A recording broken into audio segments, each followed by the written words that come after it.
Good morning, everyone. Thank you for tuning in to Watching the World. We have so much to talk about today on the morning show. Yes, the morning show indeed. I've been at Diddy trial every day for nearly 8 weeks. Can you imagine that? Getting up every morning at 3 o'clock to commute into the city from upstate New York. It was quite the trial, I must say. I learned so much about these particular trials. There were so many personalities that you would find on YouTube. There were also many different personalities from the big TV networks. So a lot of different logistics in trying to navigate. Getting into the courtroom was often quite the challenge, but I was able to do that successfully. But it came at a big price, folks. Yes, indeed. Even at the end, my ability to get into the courtroom was almost compromised because some people started to instigate, tried to block me from getting in there. But thank you to individuals like Tisa Tells that opened up a door for a few of us to be able to get into the courtroom. And although we may not have the exact same viewpoint when it comes to Diddy, what's beautiful is that we worked off a reciprocity. So many times during this case, I went out of my way to help people, and they never gave anything back. So that tells you about the plight of humanity. And not everybody's raised the same way, folks. I don't know who's raising some of these people, but they do not have the insight to try to look out for people in their surroundings and work as a group. And also, what we saw on the last day, a lot of people were really trying to get that viral moment. And so when they're trying to get a viral moment, they'll do anything and they'll step on anyone to get there, just to get views from people who, in the final analysis, are not going to love you anyway.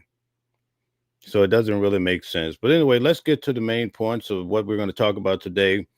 I want to talk about Sean Diddy Combs and why I think he might be in danger. And this is my opinion, but I was really hoping that the judge would continue because it seemed like the judge was going to send him home. Let me explain. Once the verdict came back, and I'm telling you, it was so emotional. I told you guys about 4 days ago, I had seen Diddy's 3 sons and 3 other gentlemen. They lined up in front of Diddy in the courtroom. And Diddy basically was trying to tell these young men to stay strong. I'm going to be getting through this. Just stay focused. I thought it was very touching because his sons seemed like they had the weight of the world on their shoulder.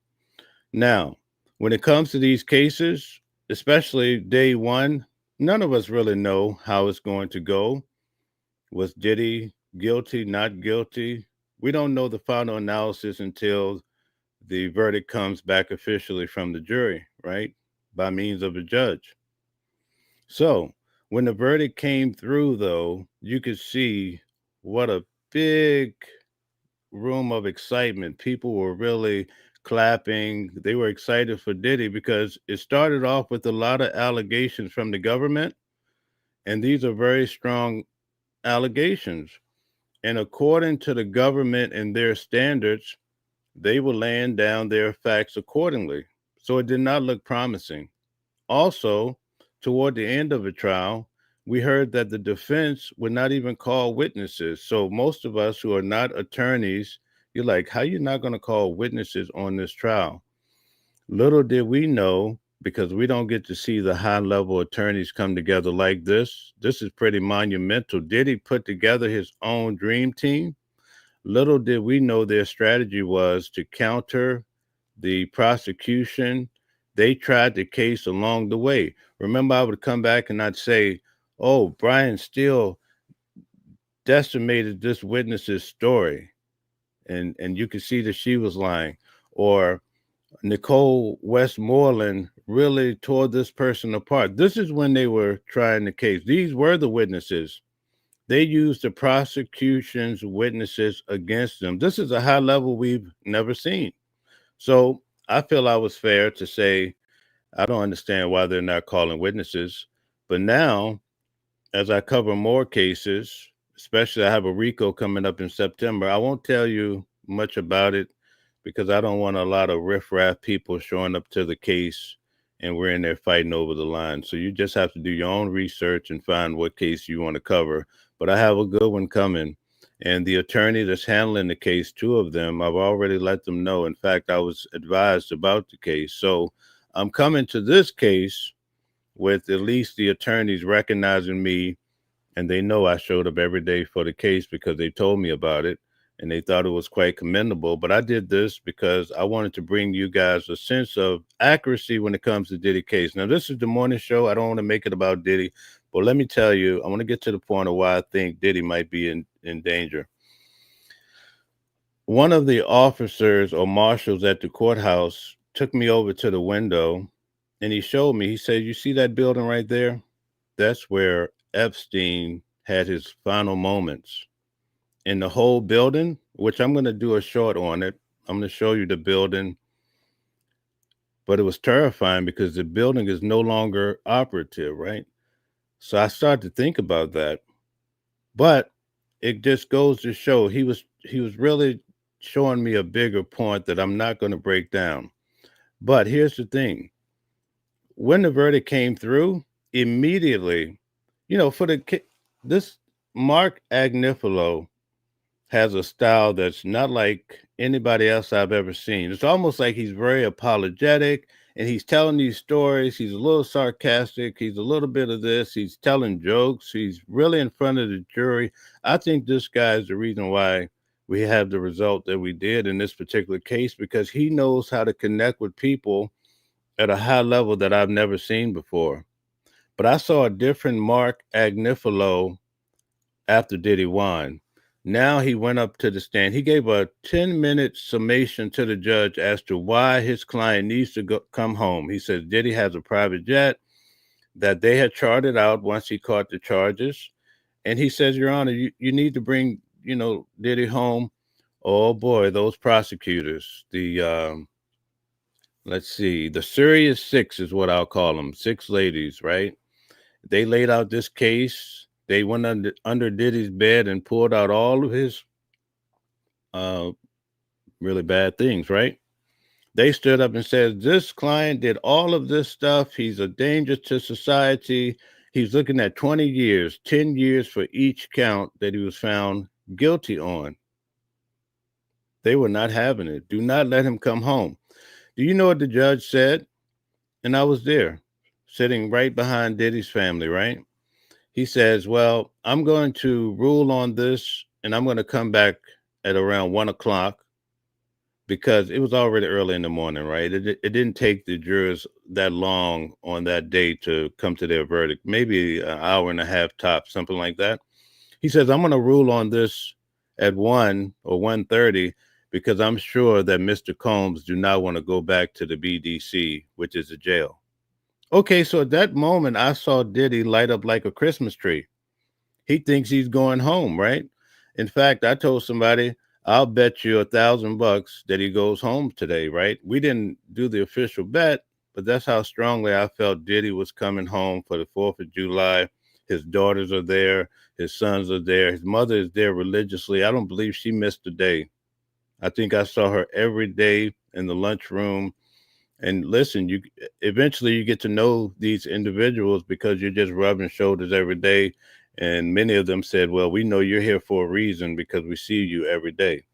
So do you know what happened? The judge came back at 4:30. He had a whole different mindset and he denied him going home and he broke down the reasons why.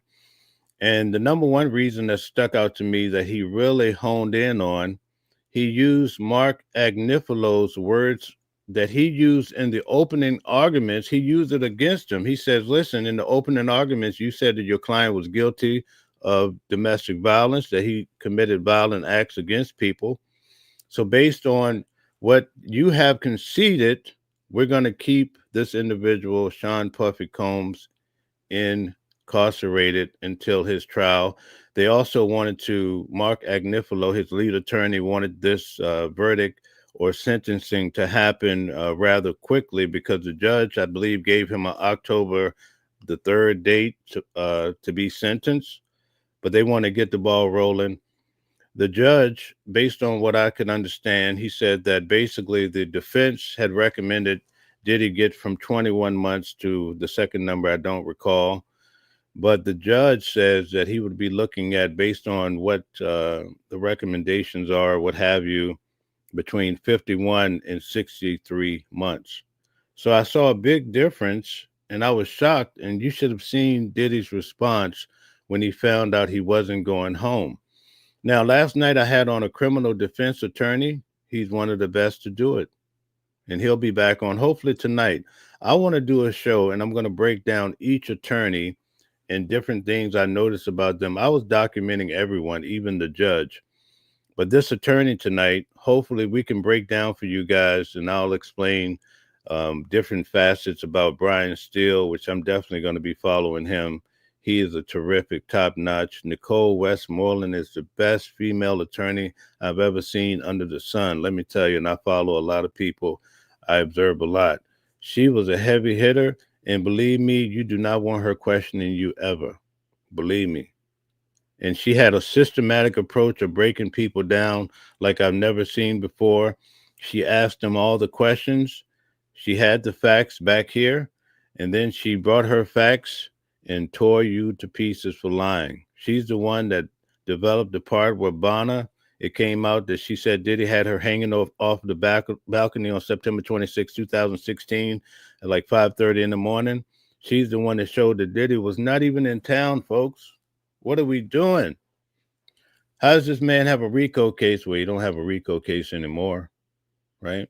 But we can't stop here. We have to now figure out, how did he get a RICO case? That's a real serious matter. Did Diddy bump into the wrong people and then they sought after maybe Cassie to start this case? Did that happen? It didn't come out in court, but inquiring minds want to know. In court, they insinuated that Cassie and her husband could have been having financial problems because they moved from out west to Connecticut to live basically in the house with her mom.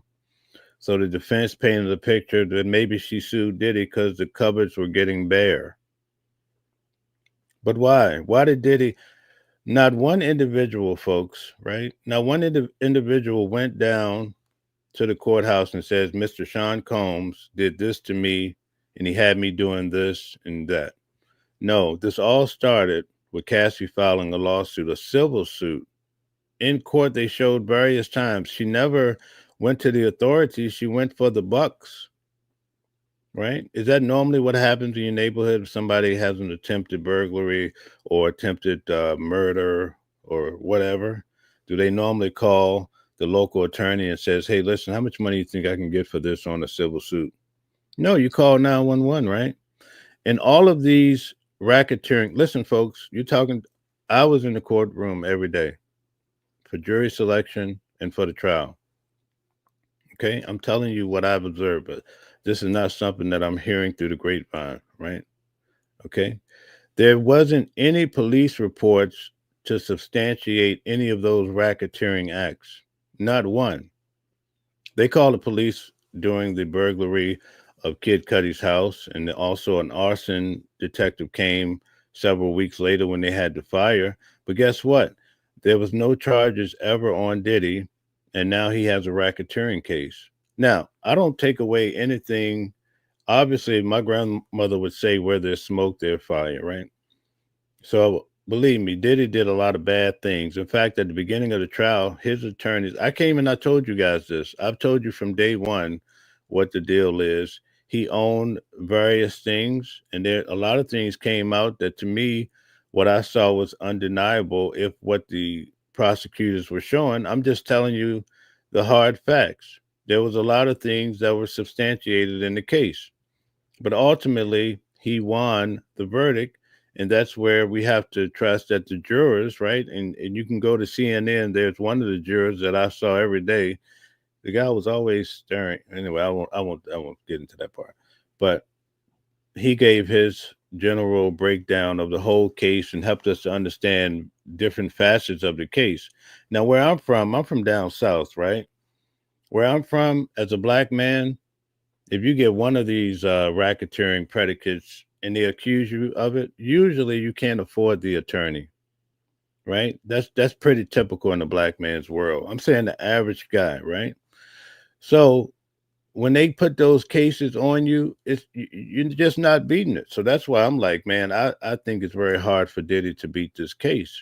But again, Diddy is on a whole different level that most people do not ever get to imagine even in their life. When I sat down for this case and I heard the things that they were laying out, I'm like, people actually do this? People actually have freak offs? And do you know what I learned? Yeah, folks, this is gonna blow you away. You ready? We're about to blow you away.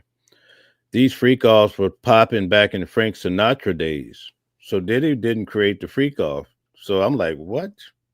I never heard about a freak off. I watch a lot of movies, seen a lot of things, but this was out of my league. But it did not start with him. Okay. So that's something just to keep in mind. We also have this whole thing. A lot of people talk about the mansion. I won't tell you what mansion, but if you're smart, you know what mansion I'm talking about. No Ricos ever showed up to the door. Maybe a Rico, a guy named Rico. No, I don't think they'll let a guy named Rico in that building. So let's leave it there. But at any rate, this is what I'm saying when it comes to this particular case. It's so complicated, but for me, it was great to be there and to be able to bring you guys back various elements of this case to help you understand like what's really happening. I went there and I told you I'm going because I want to see, I want to investigate. Ultimately, I'm a Biggie fan, and I'll stand on that to for the rest of my existence. Yes, I'm a Biggie fan. I listen to Biggie when I'm going through stuff. It is what it is. He helped me get through a lot of things in life, right? That's how I connect. Biggie, I listen to Biggie. Puff has always been on the scene, but not quite like Biggie, but he was instrumental in all of our lives, right? But that doesn't mean that if I felt that Puff was doing something extremely bad, that I'm going to go and support him. Do not get it twisted in your head. So from this case, I came to my own conclusion, and what really influenced me sitting there every day in the same seat. I mean, it's so bad that Diddy would come out in the morning and we give each other thumbs up like that. We see each other every day. I'm sitting in the same seat, folks. People like, oh, you must know Diddy. Oh, no. Because those people were coming and going, coming and going. Uh, some like Tisa Tells was there from the very beginning. Very few people were there the whole time, though. And I was one of those people. So much so that people were starting to want to interview me about different things. I don't want to go on the big networks. You know why? Because number one, when you go on the big networks, which I did go on a couple, but I learned that from the beginning, when they say Diddy is guilty, they're never going to change. Even after the man is found not guilty, this is what they're set up to do. And then there's some networks are going to say Diddy is not guilty, and they're going to run that the whole time of this case. So once I realized that this is how the game goes, and then they have their little anchors that go out and fish and find people and see what your perspective is. I didn't want to go on a big network. And because I'm telling the truth about what I see about this case, basically, Diddy created his share of victims, right? But he was also a victim because he had money.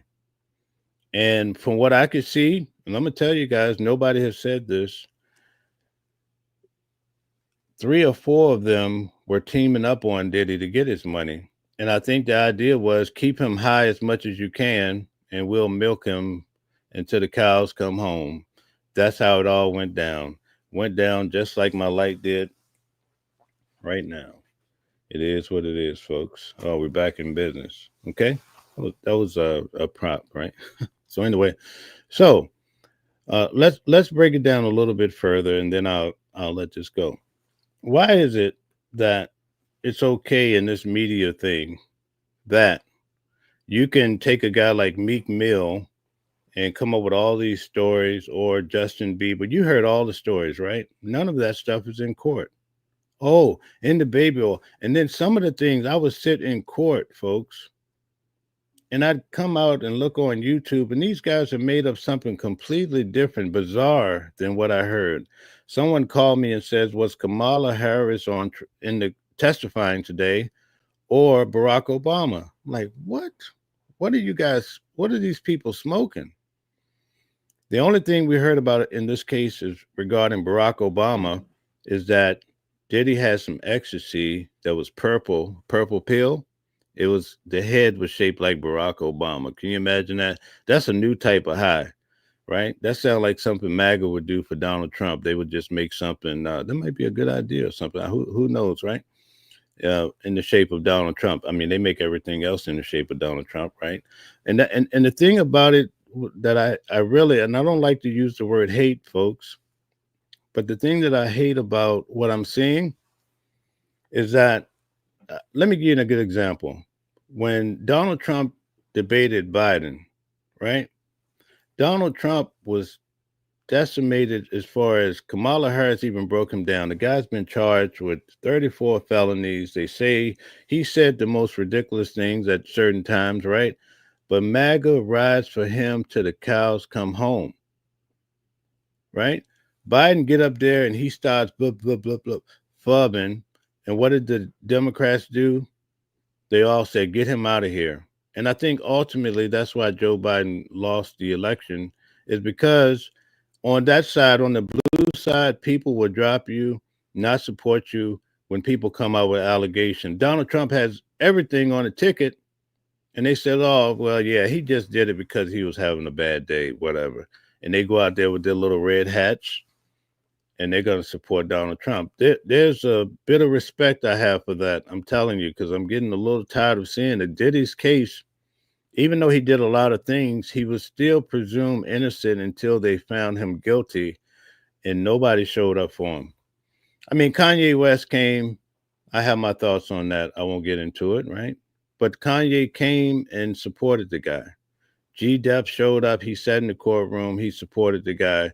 But what about all the other people? You didn't even hear. You didn't see I haven't seen one YouTube short saying, "Hey Diddy, you did this in my life. I just want to tell people that I support you," or whatever. I get it. You're afraid of the feds, but his family showed up.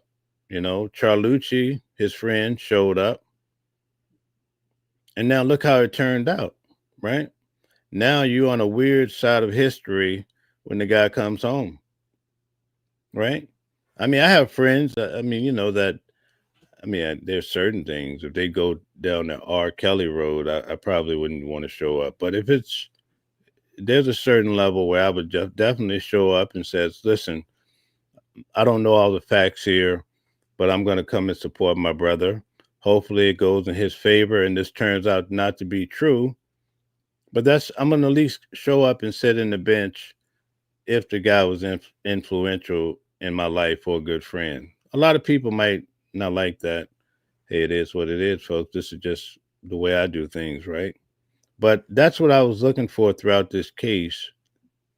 The cupboards were bare. The seats were bare. They had us sitting on those little wooden church pews, and nobody really showed up for that part.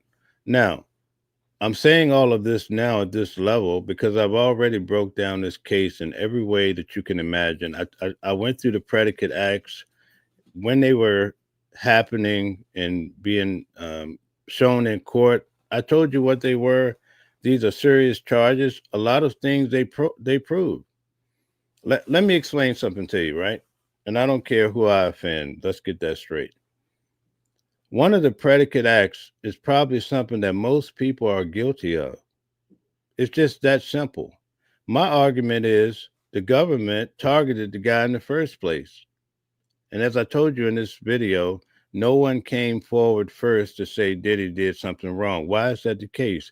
In the case, most of these people after the fact were asking to come back work for him. Diddy, I love you, from Mia. I love you, I love you, I love you, I love you, I love you. In all her text messages, every time he had a birthday, she claimed that this guy violated her on her birthday, right? Now I wasn't there, I do not know. But on her on his birthday, on Diddy's 40th birthday. But then on that same day that you would think if you were violated, it would bring such bad feelings to you. She would be hyping Diddy up on Instagram. Diddy, I love, or sending him every birthday. And that's how Brian Steele really tore her apart and says, why would you keep telling him happy birthday and showing him all this love on a day that you claim he violated you in the kitchen? And folks, I don't have notes. I'm going off my memory because I was in this trial. And when I cover trials, I promise to bring you guys that level of accuracy and pay attention in court and take good notes so that I can come back and really compare and help you navigate the truth of the matter. But that's how serious it comes when you really, look at this case. And I know a lot of people don't want to hear it, but when it came to the drug distribution, the rules are very simple. You cannot give anyone, a drug, a narcotic, right? And in the state of New York, weed is illegal. So if you want to puff, and pass, technically you're distributing. I know it sounds weird because people, they don't think of it that way. But according to what the judge instructions were, you do not have to sell a drug. All you have to do is give it to someone and you're guilty of drug distribution. And I think that was the matter of contention for juror number 25, who was a scientist. He was not having it. And I think he was instrumental in this case going the way it did because you had somebody there to say, wait a minute. I mean, the average Joe, they're going to look at that and they're going to read it and they're going to say, well, okay, the prosecutor said there was drugs given. Cassie said Diddy gave her drugs. Jane said Diddy gave her ecstasy and she overdosed. Boom, boom, boom. At face value, it looks like a predicate for RICO because the government make the rules just like when you go to play at the casino, right? They make up the rules. Like you hit 10 million and there's a glitch, they'll come up with a reason to rewrite something and say, oh, well, you didn't really win that. You heard the stories, right? Or you didn't win that 10 million because there's a technicality here. Or if they see you winning every day because you're wearing a yellow hat, they'll go write a new rule saying no yellow hats in the building or you can't claim what you won. That's how they run it. And the government is no different. Let's be honest about it. But as far as checking off that box, it could have been checked. It could be checked on any of us because I'm pretty sure your grandmother or your auntie saw you in pain one time and says, hey, take this here. Could have been something she got when she was having surgery or what have you. That is a predicate act, folks. But if it's dealt with on a state level, it's different. Let me tell you this too. I live in upstate New York. There's a nearby city called Newburgh. Guys pick up prostitutes every day. And if you go pick up 2 prostitutes back to back or whatever, when it comes to Diddy's case, the 2 charges, this is what his attorneys were arguing. Mark Agnifilo. Diddy, the charges he has is not for like a pimp that's making $1 million off of sex trafficking women. His charges is as if he was being serviced by the prostitutes. So there's no reason for him to still be locked up. And with him being locked up, like I started off with this whole Epstein scenario, and with the potential in this case, we don't know. It seems like there's a bigger something in the background. I'm just telling you from what I gather sitting there, like something bigger came after Diddy, like a tornado. You know what I mean? So I'm just telling you. And that tornado is probably still there. And what I'll say this for the record in behalf of Diddy, and I'm not speaking for Diddy, but I'm just telling you what I've observed dealing with his family and him, so forth, and his kids at least, right? I've talked to them. Diddy is in there reading books that'll blow your mind. I do have the books documented. I won't say it. I don't want to put out his personal business, but he's in there reading motivational books. He wanted to come home the other day. In fact, he raised his hands just like this to the judge. He wanted to talk to the judge straight and say, listen, I'm going to come home. I'm not going to be tripping on anybody. Things are looking good for me. Let me come home until you give me my time. But the judge told Agnifilo to, well, see what your client wants to say. The judge did not give him an opportunity to speak for himself. Now, last night, Calvin Johnson told me on the channel that Diddy really had a right to speak up. Okay. So I'm just trying to help you to understand that you have a guy that I believe is, even though he's went through a whole lot of stuff and he did a lot of bad things, right? I was also told that he's been clean for 10 months or what have you, and also getting a lot of self-help or no therapy. But he had 2 books in the courtroom. I saw it. And when they went for the jury deliberations, they would take him to a different room, and he asked, "Can I take my books?" And they said, "Yeah." Very powerful books, life-changing books, and I'm so glad that I was able to. I already ordered these books. I'm going to share these books eventually. I'll get them out to you, but I want to get some sort of approval first, okay? Other people probably would just blab it off, but I'm just not going to do that. So I do not think this guy's in any way of harming himself in any way possible. So I just want to make that for the record. But the guy should be coming home based on what the truth of the matter, what lawyers are actually saying. Although the court has their position on it, they have the final say. I just want to give you that bit of insight because strange things happen, and we're living in a cold world. So that's it for that. All right, so let's get to the morning show of other people. I want to talk about Donald Trump now. I covered Donald Trump. Donald Trump's brother was my client here in upstate New York. So I'm always going to cover Donald Trump. I have some inside information just in knowing his brother that passed away here. So anyway, let me get to this. Donald Trump came out with a pretty interesting commentary here. Let's check it out. Maybe not. Leaving on a sponsorship and coming right back. Can you give us a little more detail about that and why, in the view of some hardliners, it's not amnesty? Take care of our farmers and hotel workers and various other people, and we're working on it right now. And Ron's going to be involved, and you're involved already. So we have a lot of cases where ICE will go into a farm, and these are guys working there for 10, 15 years, no problem. The farmers know them. We're going to put it's called farmer responsibility or owner responsibility. Okay, did you hear that? So Donald Trump is going to allow some of these farmers to engage in this program called farmers responsibility or owners responsibility. So basically they could have the migrant workers working on their farm, and the farmer is going to have responsibility for these people and pretty much control their lives, from what I can understand. Sounds really strange to me, but let's check it out. Where they're going to be largely responsible for these people. And they know these people. They've worked on the farms for 15 years, and all of a sudden so I have a great, Ron does, Christy does, we have a great feeling for the farmer and for others in the same position.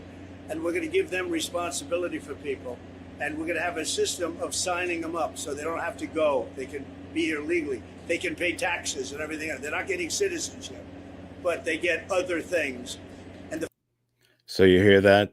They're not getting citizenship, but they can pay taxes and they can come work for these farmers. It just sounds like, it reminds me of something. I just don't know what it is.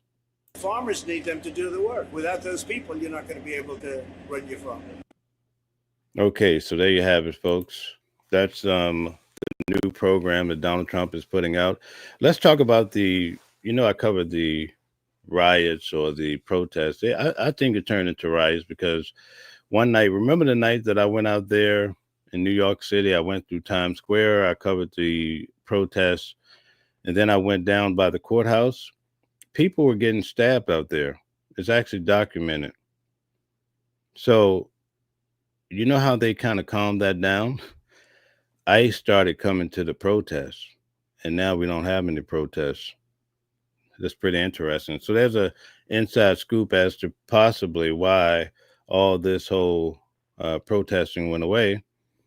because ICE showed up in full force and they were picking up anybody that looked rather to fit the profile. But what I found to be very interesting, remember when black people went through all the history? We don't have to talk about it. Do not get it twisted if you don't think white people joined the movement. And so, what I observed with these protests, it was probably 40 to 45% white people in the mix, along with the people from, different places who have a real big issue with ICE right now. So, just an inside scoop for you. Oftentimes people need to unite. When you can unite, you can definitely get a lot done and be more efficient at it. My grandmother used to be a big fan of Smokey Robinson, folks. I grew up listening to Smokey Robinson, Les Cruz, and I could sing. I know the words to probably all of his songs, right? And the man is up in age, but can you believe that he has one of these allegations, or actually, it's more than one?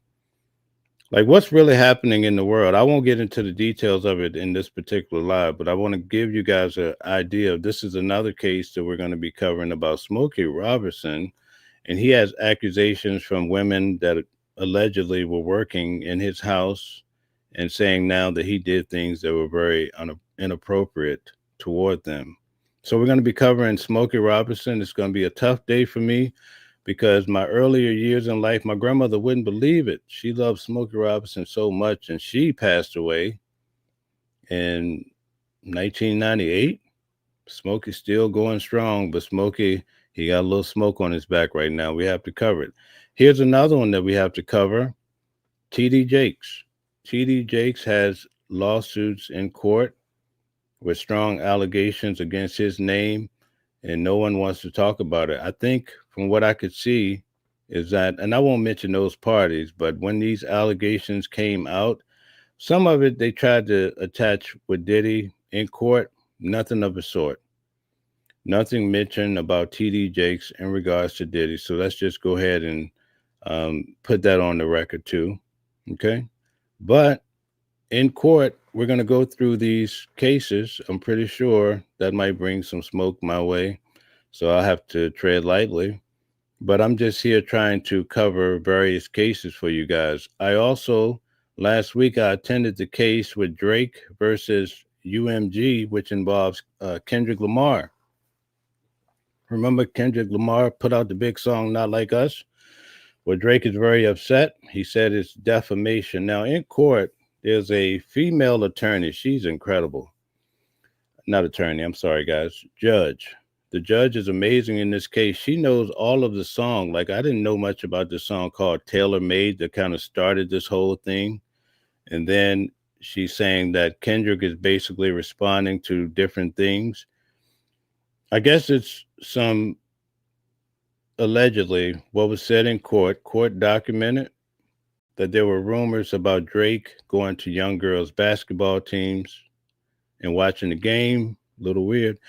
And also, one of his teammates, according to what came out in court, has some weird cases involving minors. Okay.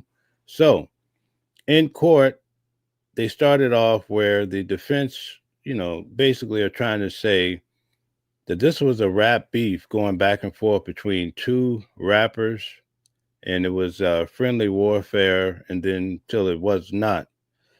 But here's the thing that they said that I thought was intriguing.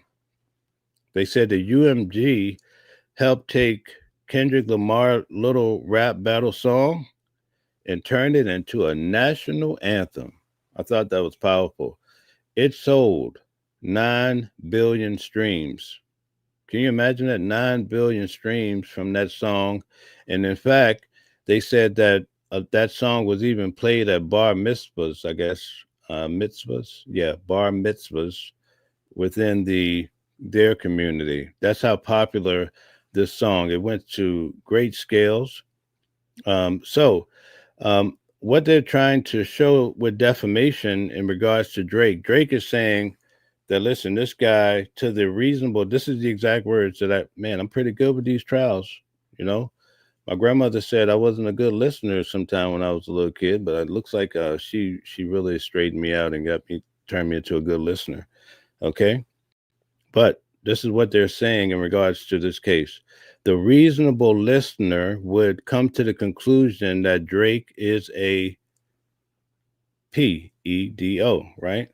That's what this case is about. That the reasonable listener will listen to Kendrick's song and take it as a fact. And so that's where the judge was trying to help them to come to some sort of conclusion. I'm going to be at every court date, so don't worry about it. I'm going to bring you whatever's developing with this case. Because imagine these guys are out here doing these rap battles against each other. And now you get this case, and let's say Drake gets $10 million. That means now what you're saying in a rap song, it sets a precedent. Now let's go back to Diddy. When they were trying to substantiate that Diddy had a RICO, that he was racketeering, they only could find one case, guys, one case to substantiate that thought. You know what case that was? Kelley versus the government. So they had Kelley in this case, which I think, now Kelley did some terrible things, absolute terrible things. But I think, according to what I saw with Diddy case, his trial probably could deserve a second look, even though he may get more time, but they would charge him correctly. In this case with Diddy, we see that the jury was not having it because they're saying he was not charged correctly. I think that's the dominating factor in this particular case. But anyway, so you have Diddy, his case stems from R. Kelley. I'm saying not from the same charges, but the fact that the government charged R. Kelley with a RICO, now as a one-man band, now they were able to charge Diddy with a RICO as a one-man band. Now, had they beat Diddy, and this is why I changed course on this case, because I'm like, wait a minute, Diddy did some things, but if they charge Diddy, next thing you know, we're going to start seeing RICOs on a lower level. And especially, it looks like all these RICOs are lining up against black men. Young Thug, R. Kelley. September, Young Thug's brother's trial, RICO. So you see what's happening here? Why is this the case? And that's why Brian Steele said, as we were walking him out for the final hour, he said he wanted to get back home to his bride. But I have it on video. If you watched it live from the last day of the trial, he says that the government is broken. And he needs people like myself and the other guys out there to report on it, that something is wrong with these RICOs. And let me tell you, I didn't think that this case was going to be blown apart. I did tell you guys many times that I don't understand why Brian Steele would beat such a big case with Young Thug and then take a case with Diddy that he couldn't beat. I felt like it would just mar his reputation. So that was the part. That's why I kept telling you guys, I think he's going to beat it because Brian Steele took it. Why would Nicole Westmoreland take this case when she has a stellar track record? I don't even think she does that like direct with the public. I think they pull her in on the heavy hitting type of cases. That's just how sharp she is. She's like the girl in school and class that you'd be like sitting next to her and asking her questions because she knows everything. There's another guy, though, that I think is probably one of the sharpest guys I've ever seen. I told him I think he's AI walking around. He was Diddy's attorney named Jason Driscoll, I think his last name is. The judge would say certain things. He would start quoting from books, pages off the top of his head. He could look it up in a snap, and he just has a complete package for representing people. And I think that this is going to create a dream team, and we're going to see him again, especially if the government decides to put a RICO, which it seems like it's going to be a continuation. We might see these individuals again. So anyway, that's my point when it comes to that. So let's just move on. So we had the Drake case that I'm going to be covering here in New York. We also have Luigi Mangione. I'm going to be covering that case. Can't wait for that to come. People are so excited about that case. That case might be equal or bigger than Diddy because the young kids, they love this guy. And I asked these young kids out in the street, like, why do you love this guy so much? They say that the health department is responsible for so many people dying every day that they felt like he did a noble thing, even though he took another man's life. But that just gives you an insight on where the world is going. That's why you see some of the things that you're seeing on a big level. These young kids are much different. They think different than the old school way of doing things.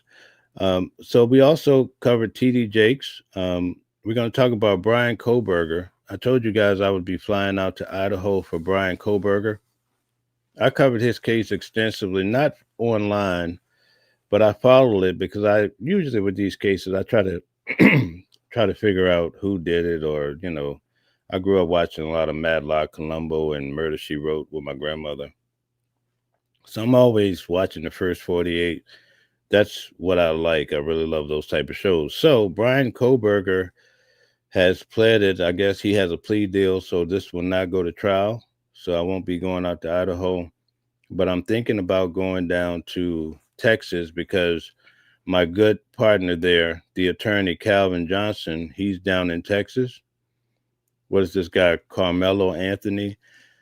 It's not my type of case because the case to me, it saddens me. I won't get into it, the logistics of why, and the likelihood of success. In Diddy's case, I wanted to sort through and just give you the truth of the matter. In that particular case, I see some wrong on both sides. It's kind of scary to me. So I may cover it.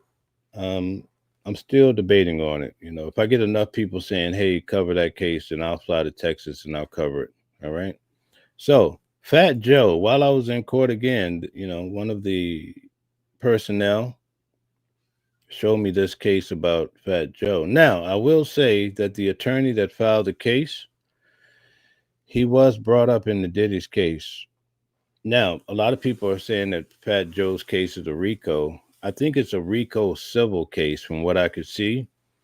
And as I went through the case, I saw a lot of familiar faces and names that I saw in this trial with Diddy. So that case is coming up. I believe there's an appearance soon in August. Hopefully, I'm not advising the wild crowd to be there too, because it was crazy. I never seen such madness in my life with these people that are just coming to create trouble, not even telling the truth. So you're basically taking up space.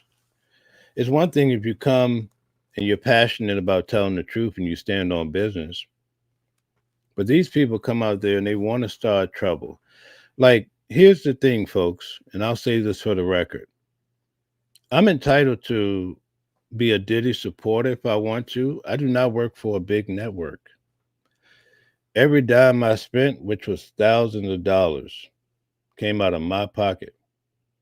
So if I want to come up here and I say, listen, Diddy is a great guy, or whatever conclusion that I came to, I'm entitled to that. If I want to come and say Diddy's a monster and let's lock him up, he's terrible, I'm entitled to say that. That's the part that people are not getting. So if a person is constantly out there taking either of those stances, that does not give you the right to harass them, put your hands on them, or anything. Because if you put your hands on me, brother, we're gonna have a real big problem out there. I'm just telling you what I know. And I saw with my own eyes, I saw people actually getting ran out of that courtyard of the courthouse. Brother, I'm not running. You know, you got to understand that. You have to know who you're going to target. I'm telling you what I know.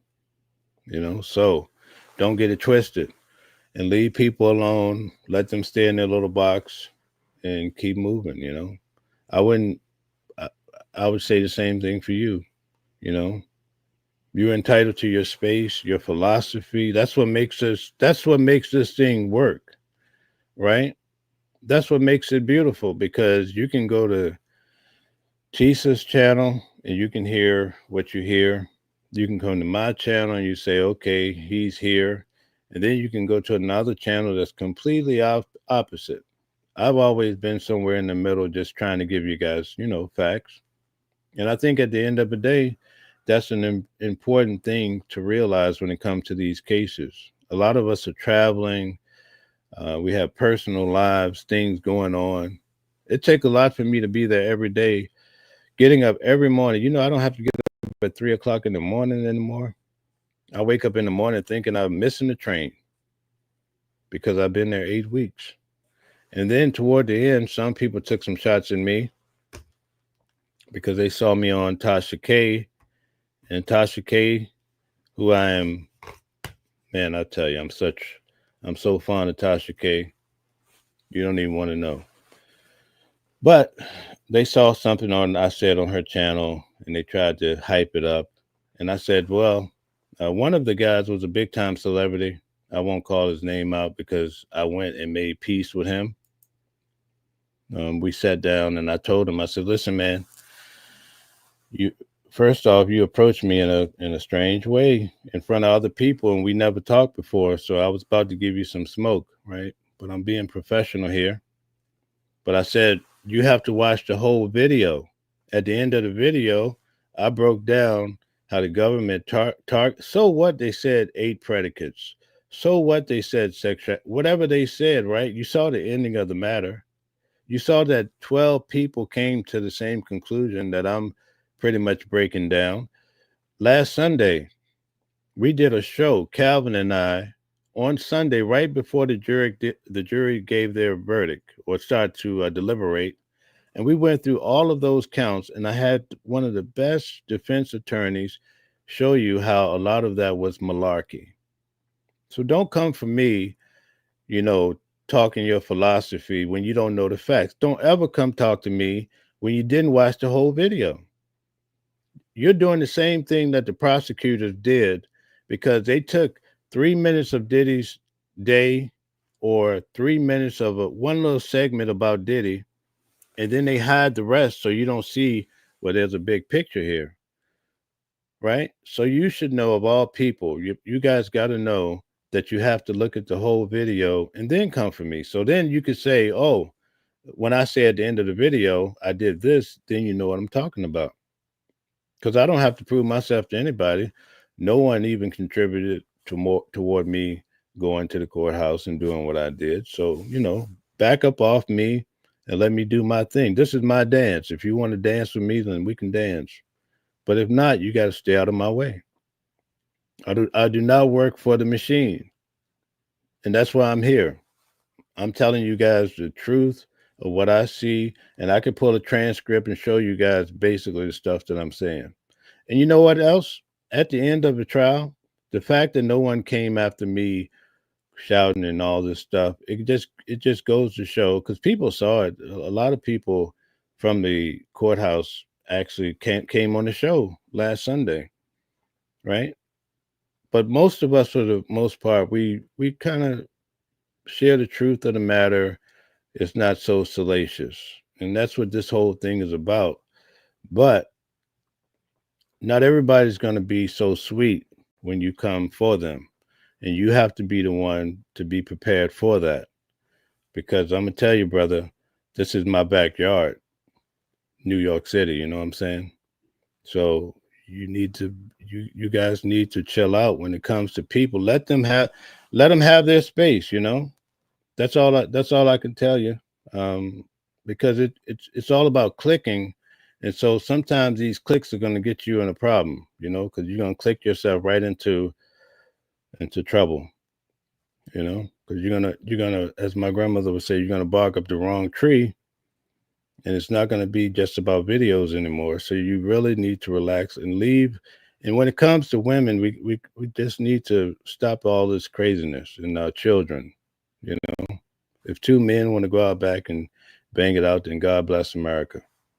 But you know, I would just advise we need to chill out when it comes to that. So anyway, folks, I did my show for this morning. It probably was more personal than what I wanted to say, but I experienced some real things at that courthouse and some things that bothered me, you know? And it's a sad world when you give to people and they don't listen. Nobody has to give back, right? But it's called reciprocity, right? So when we both do that, we both fly together. But eventually, if the other party is not giving back, they become dead weight, right? Now they're dragging you from your potential because you're trying to pull them along and they're just trying to take from you. And that's what this case is all about too. It's about a lot of taking. If Diddy didn't have money, believe me, he would not have been able to do half of this garbage that went down, right? But that tells you about the other people involved as well. And we learned in this case, this is a very important video. I just want to say it again. The females in this video, Vanna testified that her and Cassie allegedly made up the story in some way or form about the balcony. One was saying, and this is where Nicole Westmoreland broke it down. Didn't you say that it happened on the hotel balcony? But then Cassie said, "Oh, no, it happened on my balcony. I have a balcony." When I heard that part where Cassie allegedly said, "I have a balcony on my 17th floor apartment," I'm like, "Y'all making up stories now?" Now I got to go back and look at this whole case all over again. And the trial just kept going like that never happened. I don't even think the defense really hit that point hard. To me, that was the O.J. Simpson, Johnny Cochran moment. If the glove don't fit, you must acquit. You know, I'm just telling you guys. Listen, I was there every day. I'm giving you some hardcore facts, and I'm a regular guy at the end of the day, and I don't work for anybody. So you got to understand that has nothing to do. I haven't taken any money in regards to this trial. What you see me doing, this is all me, right? All me, right? I'm not like these channels. Oh, give me a cash app, buy me a cheeseburger, send me a coffee, whatever. Some people do give. God bless America. But that's not what I'm here for. What I'm here to do is just to show you in my spare time. This is not I'm on a different level. But this is what I'm doing as a hobby basically. And according to Tasha K, the winos love me over there, man. The winos was going crazy. They want Mel back on these cases and back on it, you know? So that's what I'll do. And I'll say this, and I'll say one more time. Even though Tisa Tales has a different philosophy than I do as far as we don't agree on everything, she stood on business and she was the reason I got into the courtroom full time. Yeah, that's right. And you know what she told me? She said, "You looked out for me. I'm looking out for you back." Shout out to you. Real talk. And she had her security there, guys. And when I went over to Tisa, she was over there Millie rocking and stuff when things were going down. So for people saying like, "Oh, something was nothing," she has professional security. So let's not get it twisted. Now there are issues there. The family they're entitled to their feelings too. Those are real feelings, folks. But I'm just talking about that incident, and that's where I'll rest my case. I won't get into the logistics of all the other things that are legitimate too, but that's where we are. Um, but for the most part, that was it. The other thing, the last point I'll hit on, I paid personally. It costs like $200 a day to be in line. Yeah, to get into the main courtroom cost me a fortune, right? So I guess some people just started to feel salty because I was on here bragging to you guys. It's all good. So they targeted, for whatever reason, my line sitter. Um, there were some allegations about the line sitter. And I take those things seriously, but I also knew where the allegations came from because I was actually present, right? So sometimes when people are competing, they come up with bullshit stories. So because I was there and I saw where this allegation came from and that the guy who was behind it is a bullshitter, I was okay with moving forward. I talked to my line sitter. I said, listen, you can't be doing this and that, whatever. He said, no, it's not true. So then a reputable person, you would imagine, right, said, oh, he did this to me. So I said, okay. I went to him. I said, listen, man, this is a real deal story here. Send me the text messages or else I can't do business with you. He gave me the text messages and I didn't see the allegation that was told. And I was told that I would see it there, right? So at that point, I realized what was happening and I didn't make a big deal about it. So that threw me off for a day. So I went into the overflow. Lo and behold, Tisa Tells just happened to come to me and another guy, and she worked it out. They let some of us who had been there the whole time get a permanent seat. So one door closed and another one open. And shout out to her for passing me what I had passed to her. And even though we may not agree on everything, we're not supposed to, but we're just supposed to mind our business and do our dance. And that's what happens, right? So I respect that. I respect people that when you do a kindness to them, they do it back. I'm telling you, it's real talk. Shout out to everybody for tuning in today. We had a lot of people in the building. I'm going to go through some of the comments. I'm sorry if I was too not so showy today. I just had to get a few things out there.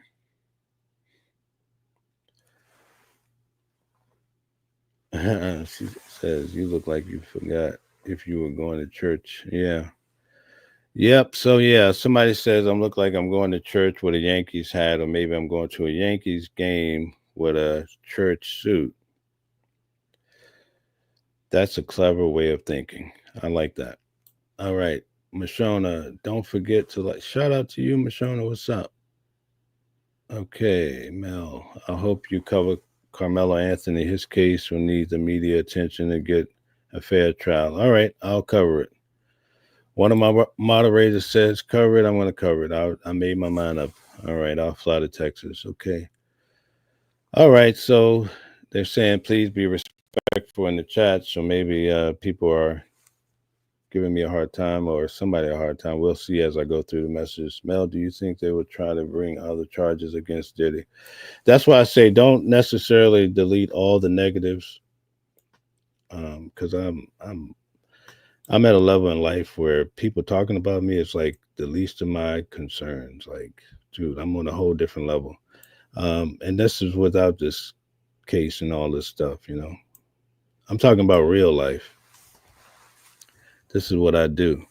All right. He'll probably get his ass stumped in prison. Quite possible. Okay. Shout out to you, Rex. So it looks like Rex was actually being cool with me. So I like that. I didn't know if your first comment was being a troll or whatever, but it looks like we're good. Okay. All right. One love. That was brilliant. Rex says, what a freaking disgrace. This is not the American way. Right. Yeah, in America, we're supposed to all be able to have our freedoms of speech. So it's what it is. One love. Let's not forget the judge, Diego. And I'll say this to you guys too before I go. I'm covering the trial, and right now I have 2 close family members that were diagnosed with cancer while I'm out there. So you roll up on me when I'm already trying to cover this case, attend to family members that were diagnosed with cancer. You could get yourself in trouble. You know what I'm saying? You got to give people their space. You don't know what they're going through. A lot of people were having financial problems and all sorts of issues. So you really have to you have to use discernment when you're dealing with people, and you might be saving yourself. Okay, I agree. Tact and professionalism goes a long way. Shout out to you, Bordox. Rex says total embarrassment. Yeah, Bordo, you get up at 3 a.m. Shout out to her. She and I were just talking this morning. She's amazing. All right. Let's see here. Low down dirty shame to our country and to mankind. Shout out to you. Okay, Rex. I like how you talk. So we're good money. All right. Eric. Eric is my he's the top guy on this channel as far as the comment and making sure that I'm staying on target. Shout out to you, Eric. I appreciate you. I was talking about you yesterday, so stay on deck. I got to get you on the show. We want to talk to you, and you should have your own channel too. I'm really big on that. I'll show you the way, brother. Do it. What court has TD Jake's case? I'll post the documents today for that. They're civil cases, but they have strong allegations that, yeah, really bad. One love, you don't owe anyone an apology 100%. Shout out to you. Right on, right on, right on. But I had to get it out there because I got some people chomping at the bit right now. So I want to give them a little ammo in case they want to, do whatever they want to do. All right. Yes, sir. Free Diddy. Okay, yeah, rabble rousers. That's what they called Jesus. They called him okay, so guys, I'm in a Bible scholarship program, which I could finally get back to focus on my schoolwork. I've been doing that too on the train. It hasn't been the best, but yeah, they called Jesus a rabble rouser. All right. Okay. Let's see. One Love, the new Johnny Cochran team. Yeah, they're top notch. And listen, they tried the case during the case. There was no need for a defense. It took me a while to realize that. I realized that at the very end. And listen, when I came back and I was telling you the defense tore the witness apart, little did we know that was going to be all they had to say about it. And they felt they did the right job. This was a whole different level. I think I probably witnessed the best team ever, and Diddy is the one that put it together. I'm like, why did he choose this person, that person? Well, now I see why. Okay, and yesterday, Mark Agnifilo said that they're just getting started. So don't be surprised what else you see them pull off in this case. He may not even go to jail at all. As far as time, you just don't know when we don't get to see this big time, compilation of attorneys. So I wouldn't be surprised. Okay, yeah, he did say it was broken. Yep, he said it, Bordeaux. That was Brian Steele. The law needs to be amended or removed. Well, here's the thing, One Love. Let me talk about that. Technically, in a perfect world, Diddy was innocent. Now, this is high level thinking, all right? If you're budgeting on a low budget thinking level, you're not going to catch this, right? In a perfect world, when this case was brought on Diddy, he's innocent until proven guilty. In a perfect world, people would have realized, wait a minute, number one, there's something wrong with the case, right? So we need to band together. Let's not use Diddy case, but you see a case that's going astray and it's going to have a negative impact on, let's say, we're going to say black people, right? People are so busy on their channels trying to make money so they could buy a new, Gucci bag or something. Or maybe they're just trying to eat. They're not going to band together. They just want to talk to their followers. That's what this thing is about. And even the media, they have people working for them. And these people, I imagine, have to submit their scripts. Like the stuff I've been saying on this channel, if I try that on a big network, they tell me, man, get out of here. Because they have to submit what they're saying. Oh, you got to say it this way. No, you can't be pro Diddy. That sounds a little bit pro Diddy. That sounds a little bit against Diddy. So you're not going to get anything out of them either. But in a perfect world, you see a bad case, we all come together and say, no, we're going to stand. You're not going to beat him like that. You're not going to beat her like that. Now the government is like, wait a minute, because they factor in the media. Oh, wait, we need to change our tune. I learned in this case that the prosecutors were looking at our channels, especially if you're in the main courtroom. So I knew I was in the hot seat. But even still, I have to tread lightly because I want to go back and keep my welcome at the courtroom. Because that's important too. So there's an art to this whole thing. But if you band together, and then also not just for cases, but if are you showing up to your local council meetings? Are you voting? You see what I'm saying? Like we don't even vote. We don't even go. We don't even know who the councilmen are in our local town. We don't even. We barely know. Some of us barely know who the mayor is, right? You know why? Because you're constantly out here trying to eat. You're trying to make sure some people trying to keep from getting evicted. So because you're just in the hustle and bustle of life, you don't get a chance to actualize to a higher level in life to where now you could say, okay, I have some time today. I'm going to go down to the council meeting, see what's happening. I'm going to tell them, no, leave Johnny alone, leave Diddy alone, leave whoever it is alone. You guys get what I'm saying? So that's the issue here. So at the end of this trial now, and listen, if they had to let Diddy walk out of there, all these people that early on that were saying, oh, Diddy's a creep, boo, boo, boo, those people would have ran to his feet. Can I please get an interview with you, Mr. Diddy? Diddy, can you take a picture with me?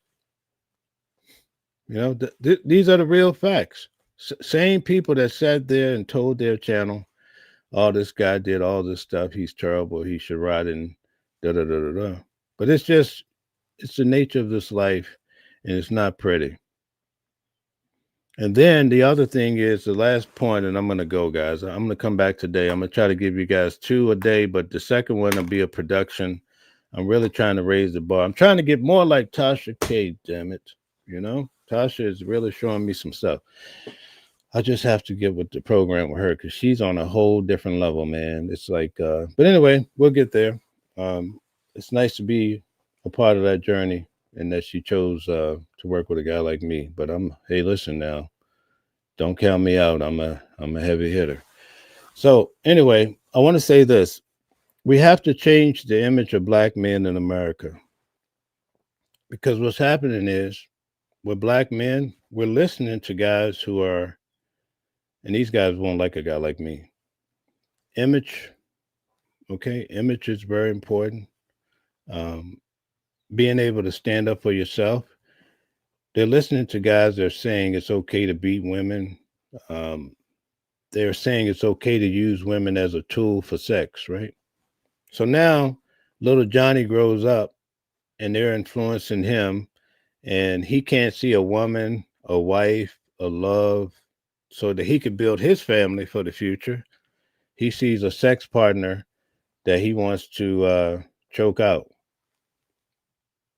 Yeah, that's because we're listening to people who are bullshitters, and they are a product of a guy that used to beat his wife and beat his. One low life begets another. One high life begets another, right? That's just how it goes. So I think that when Diddy comes out of this, I think you're going to see a different guy. I've observed this guy a lot. I see what he's reading. I could be wrong, but I think even from what I've heard, through other parties that he said, I think that you could take a person like that and hopefully he'll change the image because we're going to be left behind. Number one, we got AI now. Black people have a hard time getting a job anyway. So now you put AI into the mix. And it's not just about black. This is not just about black. I'm just vibing today. I'm telling you what I know. So we really have to change this whole thing, and education, all the necessities need to come to the fore, and we got to get rid of it. I think people are starting to realize because during my time frame, We used to worship these rappers and these stars, and guess where they are now? They're either in prison. Like, look at Suge Knight. Look at R. Kelly. Look what happened to Michael Jackson. Even Prince had some who I actually met in person, right? Even he went out under some weird circumstances. Whitney Houston. Like, what's really going on? Even back then, Marvin Gaye, the way he went out, he's the greatest to ever do it, right? Look at Smokey Robinson. Look at T.D. Jakes as the man of God. He's the guy that people talk to when they want to talk to Jesus. Yeah. I'm going to leave it at that, folks. I'm out of here. Peace out to everybody. Thank you for the support. But we need a better way for people in general, but especially black people, because if you thought, here's my last point, and I saw this as a youngin'. How can you compete as a black person in America, right? You don't have your own business, right? Okay, because your parents don't leave you a lot. At least the older generation. They let guys come into this country, which I'm not knocking, but Donald Trump is. They have 4 degrees. It used to be that when I came up, I went and got a job at the grocery store making peanuts an hour, but I had a job so I could get a car and maneuver. Now they're asking you for serious education just to get a job at McDonald's. Sometimes you go to McDonald's, it's all Spanish people working there or all Indian people working there, not a black person in sight. Like, where are you guys working at? So if you thought that the foreign people made it hard for you to exist in this country, I'm going to tell you AI is going to have you eating peanuts. So you could listen to me, learn how to invest, learn how to start your own business, make your own way, or you're going to become somebody else's food. So the choice is either eat or be eaten. And that's just how it's going to go. And I'm going to leave with that. I didn't mean to take my morning show into to this level, but I just had to say what I had to say. If somebody don't like it, they can get at me. All right? I'm here. Thank you.